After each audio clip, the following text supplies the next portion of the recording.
Right, this is my attempt at a competition entry.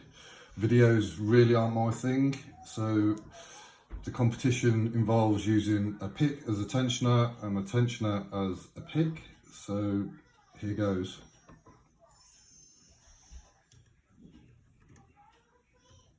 Well, that's very awkward.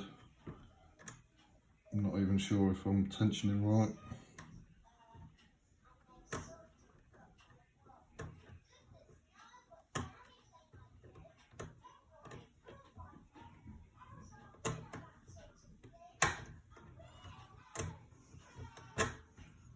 This lock has opened very easily in the past from raking, but with the tension wrench as a pick, it's not going very well.